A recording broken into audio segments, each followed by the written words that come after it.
선지자 에레미야는 이스라엘 역사상 가장 어둡고 절망적인 상황 속에서 활동한 선지자였습니다. 한마디로 말해서 그 시기는 종말적 상황이었습니다. 요새 수요일마다 에레미야 애가를 읽고 묵상합니다마는 바벨론 군대가 예루살렘을 공격해 왔을 적에 많은 제사장과 선지자들이 예루살렘 성소에서 사륙을 당했고 많은 어른들과 젊은이들이 거리에서 쓰러져 죽어갔으며 심지어는 여인들이 너무너무 배가 고파서 자기 손에 안은 어린아이를 잡아 먹었다고 했습니다. 그리고 많은 유대인들이 바벨론의 포로로 사로잡혀간 것입니다. 오늘 본문 말씀은 이렇게 유대인들이 바벨론의 포로로 사로잡혀가서 고난을 당하고 억누임을 당하는 포로 생활을 할 때에 감옥에 갇힌 에레미야에게 하나님이 나타나셔서 주신 말씀입니다. 나는 일을 행하고 일을 성취하는 여호와니 너는 내게 부르짖으라. 내가 응답하겠고 내가 알지 못하는 크고 비밀한 일을 보여주리라고 말씀했습니다. 여기 부르짖는다는 말은 하나님께 기도한다는 말입니다. 하나님을 찾는다는 말입니다. 하나님께 외친다고 하는 말인 것입니다. 내가 환난 중에 있을 때 여호와께 부르짖었더니 주께서 내게 응답했다고 히브리 시인은 우리에게 말하고 있습니다. 환난 중에 여호와께 부르짖을 때 우리의 기도를 응답해 주시는 여호와 하나님이십니다. 어느 교회에서 어떤 집사님이 새벽마다 제일 앞에 나와서 큰 소리로 기도를 드렸습니다. 그런데 그 교회에 새로 나온 성도 한 분이 그 뒤에 앉아서 더 큰 소리로 기도를 하기 시작합니다.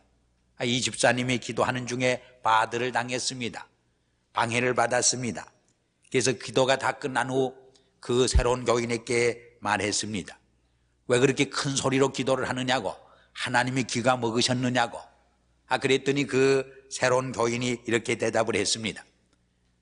만일 당신의 아들이 차에 치여 죽을 위기에 직면했다면 조용히 점잖하게 낮은 목소리로 차 조심하라 그렇게 말하겠느냐고. 아마 큰 소리로 결사적으로 부르짖지 않겠느냐고. 내가 위기의 상황 속에서 하나님께 부르짖는 것이 무엇이 잘못되느냐고 대답을 했습니다. 이 집사님이 들어보니까 수긍이 갔습니다. 그러나 그 집사님은 그 교인에게 그렇게 말했다고 합니다. 그렇게 큰 소리로만 부르짖으면 하나님의 세미한 응답을 언제 들을 수 있느냐고. 이 이야기를 통해서 우리에게 주는 교훈이 있습니다. 우리는 때로는 위기적인 상황 속에서 우리의 감정을 억제하지 아니하고 하나님께 부르짖어야 할 필요를 느낄 때도 있습니다. 그러나 어떤 때는 침묵 속에서 조용히 세미한 하나님의 음성을 들어야 할 필요를 느낄 때도 있는 것입니다. 이 점에서 여기 부르짖으란 말은 문자적인 뜻 이상으로 하나님 앞에 간절히 불타는 심령으로 호소하고 매달리는 모습을 의미합니다. 내가 내게 부르짖으라. 내가 응답하겠고 내가 알지 못하는 크고 비밀한 일을 말해주리라고 하나님께서는 예레미야에게 말씀해 주셨습니다. 그럼 그 크고 비밀한 일이 도대체 무엇입니까?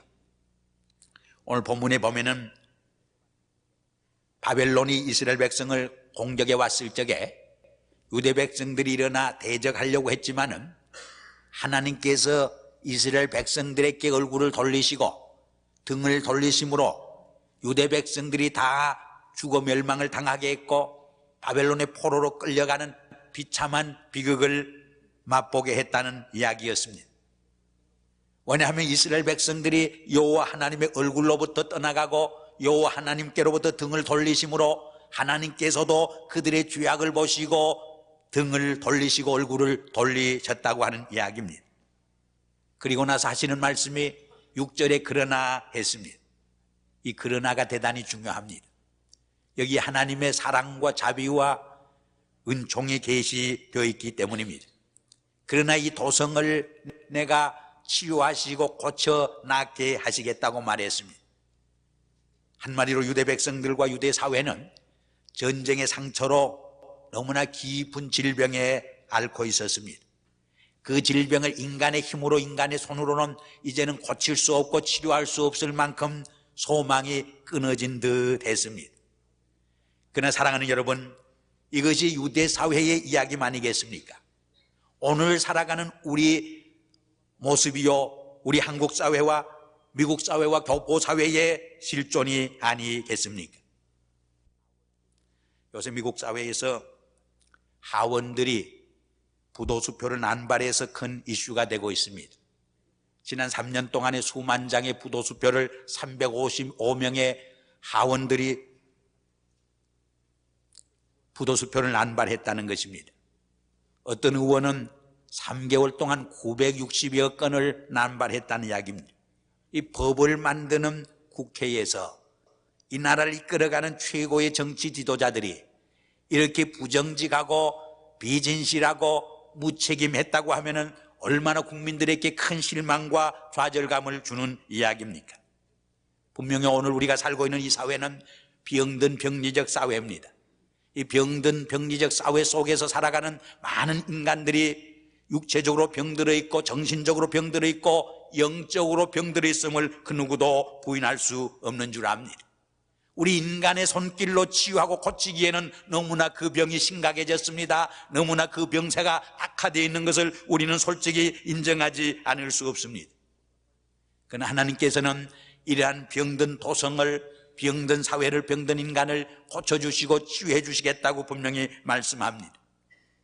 말라기 4장 2절에 보면 내 이름을 경외하는 너희에게는 의로운 해가 떠올라서 치료하는 광선을 발하리니 너희가 나가서 외양간에서 나온 송아지처럼 뛰리라고 말했습니다.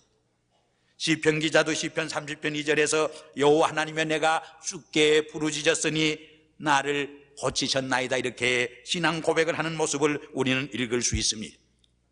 여호와 하나님만이 오늘 이 병든 사회를 치유할 수 있고 우리 병든 영혼을 치유해 줄 수 있는 분임을 우리는 고백하지 않을 수 없습니다. 두 번째로 평강과 성실함의 풍성함을 그들에게 나타내 보여주시겠다고 말합니다. 이렇게 병든 사회, 병든 백성, 병든 삶 속에 참된 평강과 안전이 깃들리 만무였습니다. 여기 본문에 보면은 평강과 성실함을 풍성하게 나타내 보인다는 말을 영어 성경에는 대개 두 가지로 번역을 했습니다.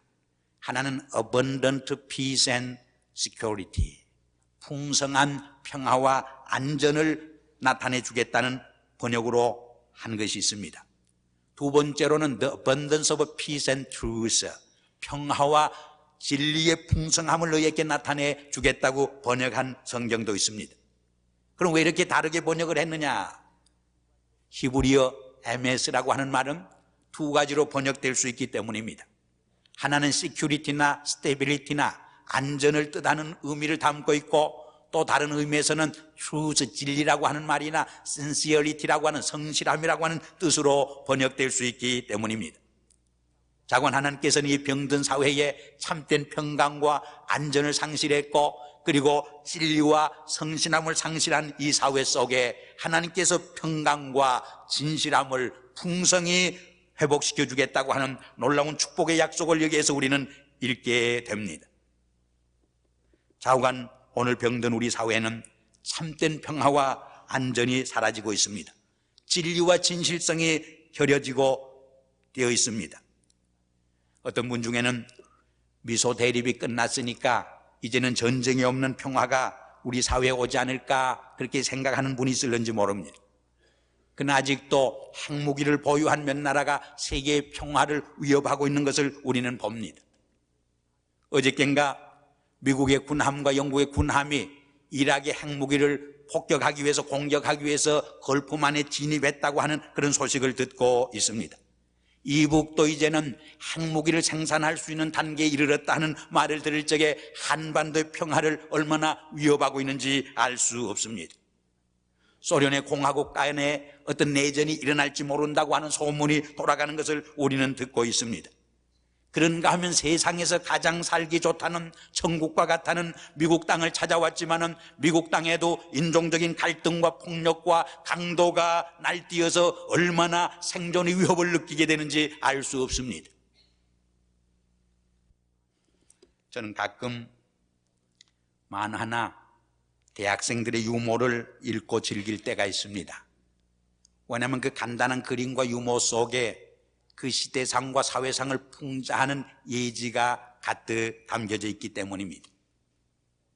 며칠 전 어떤 글을 보니까 고양이에 쫓겨서 쥐가 도망을 가다가 막다른 골목에 다다랐습니다. 더 이상 이제는 도망을 칠 수 없게 되었습니다. 그러자 쥐가 홀랑 옷을 벗고 연탄재로 몸에 바르고 재를 뿌리기 시작했습니다.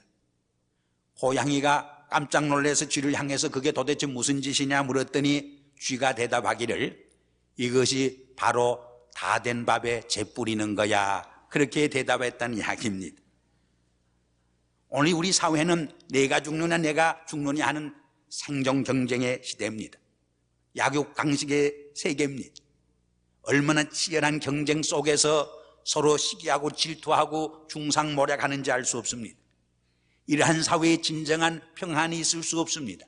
진정한 안정과 성실함이 우리의 삶 속에 있을 수 없는 것입니다.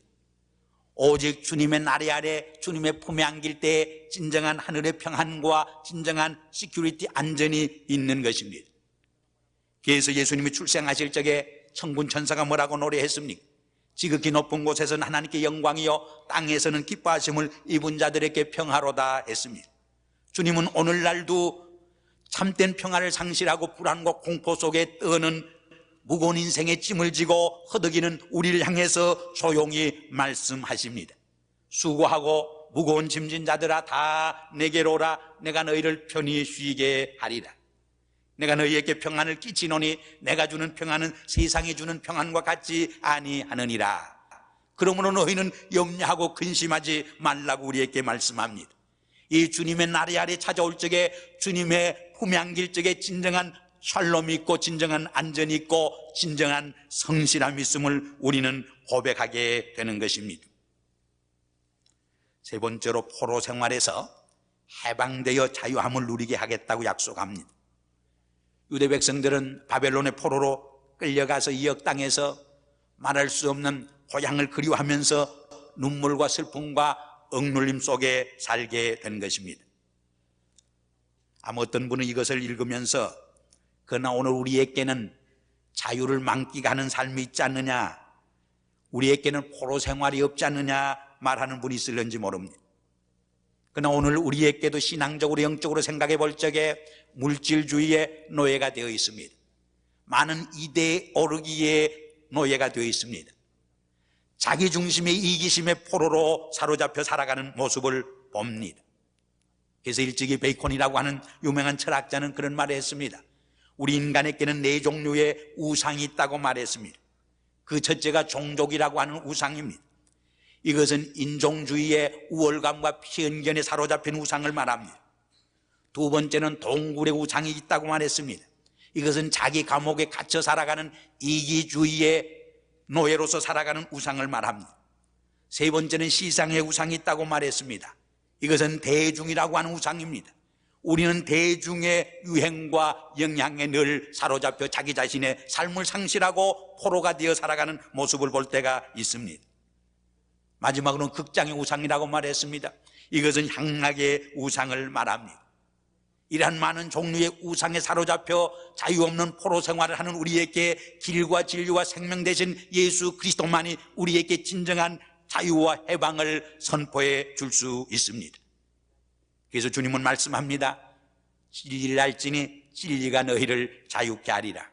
진리 되신 주님께 나올 때에 진리 되신 주님을 나의 삶의 구주로 영접할 적에 거기에 비로소 모든 억압과 모든 쇠사슬에서 우리를 진정 해방시켜 주시고 자유케 하시는 자유를 우리는 체험할 수 있게 되는 것입니다.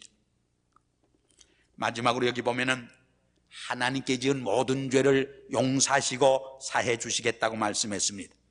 사실 한마디로 유대 백성들이 이렇게 병들고 또 평강과 안전과 성실함이 없어지고 저 바벨론의 포로로 사로잡혀 가서 비참한 노예 생활을 하게 된 근원적인 동기와 이유가 어디 있었는가? 하나님의 말씀을 불순종하고 하나님 앞에 죄를 범했기 때문이었습니다. 그러므로 그들이 영적으로 육신적으로 치유함을 받고 그리고 참 하나님의 주시는 평강과 안전을 누리게 되고 포로 생활에서 돌아와 정말 원래대로 회복되는 영광의 삶을 누리기 위해서는 하나님 앞에 저지른 하나님의 말씀을 불순종한 그들의 모든 죄를 용서함 받아야만 했습니다. 이것은 그들의 힘으로 할 수 없었습니다. 하나님께서는 우리의 죄를 사하시기 위해서 2000년 전 예수 그리스도를 이 땅에 보내어 우리의 모든 죄를 홀로 담당하시고 채찍을 맞으시고 조롱을 당하시고 그리고 십자가에서 보혈을 흘리시고 생명을 흘리심으로써 우리의 죄를 담당해 주시고 우리를 죄에서 사유케 하셨습니다. 이사야 선지는 말합니다. 동이 서에서 먼 것처럼 너희 죄를 기억지도 아니하겠다고. 너희 죄가 주홍같이 붉을지라도 흰눈보다 더 깨끗하게 씻어주시겠다고 말합니다. 사도 요한도 말합니다. 우리가 우리의 죄를 자백하면 그는 미쁘시사 우리의 죄를 사유해 주시고 우리를 깨끗게 하실 것이라고 말씀합니다. 그러나 만일 우리가 죄 없다고 하면 하나님을 거짓말하는 자로 만드는 것이니 그의 말씀이 우리 속에 거하지 아니하고 진리가 우리의 삶 속에 거하지 아니하리라고 말씀합니다. 이렇게 하나님께서는 유대 백성의 죄를 용서하심으로 그들을 취해 주시고 그들에게 잃어버린 참된 평안과 안전을 회복시켜 주시고 포로에서 돌아와서 전의 모습 그대로 이스라엘 백성들이 하나님의 기쁨과 찬양과 영광이 되게 하시리라고 했습니다. 그리하여 열방나라 사람들이 하나님께서 이스라엘 백성들에게 베풀어준 평강과 축복을 인하여 두려워 떨게 되리라고 말씀합니다. 그러나 여기 한 가지 조건이 있는 것을 우리는 기억해야 할 줄 압니다. 그 조건이 무엇이었습니까? 내게 부르짖으라. 그러면 내가 응답하겠고 내가 알지 못했던 놀랍고 큰 비밀을 내게 보여주리라고 말씀한 것입니다. 여기 부르짖는다는 말은 하나님께 기도한다는 말입니다. 하나님을 찾는다는 말입니다. 하나님께 돌아온다는 말입니다. 하나님 앞에 돌아와서 죄를 회개한다는 말입니다. 하나님과의 흐릿된 관계를 청산하고 올바른 관계를 회복시킨다고 하는 말입니다. 하나님은 상한 심령을 받아주십니다. 상한 심령을 용서하십니다. 상한 심령을 축복하시기를 기뻐하시는 여호와 하나님이십니다. 존 모리손이라는 분이 이렇게 기도했습니다. 뉘우치는 마음으로 주님 바라봅니다. 통회하는 심령으로 주께 돌아갑니다. 절망의 죄인을 안아주시고 고통의 눈물을 닦아주시는 우리 주 하나님께 나아갑니다. 주님의 음성에 폭풍이 깨어나고 주님의 지시에 파도가 잠듭니다. 주님의 강한 팔로 구원하소서. 주께로 나가는 상한 심령을 주님의 크신 팔로 안으시옵소서. 주님은 상한 심령을 결코 거절하지 않습니다. 상한 심령, 자기의 죄를 회개하고 고백하는 기도 소리를 주께서는 반드시 응답해 주십니다. 그리고 전에 깨닫지 못하는 놀랍고 큰 비밀을 우리에게 체험케 하십니다. 우리의 질병을 치유해 주시고 우리의 영적 병을 고쳐주시고 우리에게 진정한 하나님의 평안과 안정을 약속해 주시고 말씀 안에서 참된 자유와 해방을 우리에게 만끽하게 합니다. 그리고 우리의 모든 죄가 주홍 같을지라도 흰눈처럼 맑게 깨끗하게 씻어주시기를 기뻐하시는 여호와 하나님이십니다. Take time이라고 하는 시간을 가지라고 하는 작전 미상의 시가 있습니다.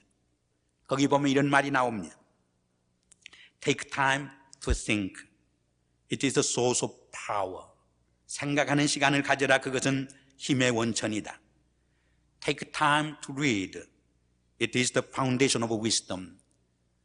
독서하는 시간을 가져라. 그것이 지혜의 근원이다. Take time to play. It is the secret of staying young. 노는 시간을 가져라. 그것이 젊음에 머무는 비결이다. Take time to be quiet. It is the opportunity to see God.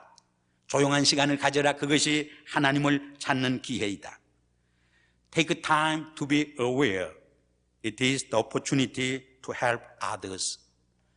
깨닫는 시간을 가져라. 그것이 다른 사람을 돕는 기회이다. Take time to love and be loved. It is God's greatest gift. 사랑하고 사랑받는 시간을 가져라. 그것이 하나님의 위대한 선물이다. Take time to laugh. It is the music of the soul.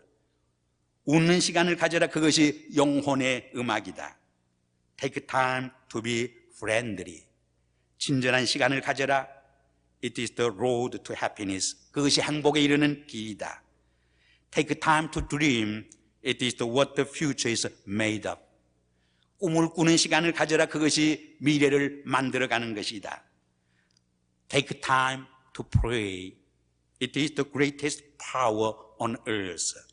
기도하는 시간을 가져라. 그것이 지상에서 최대 힘을 지니는 것이다.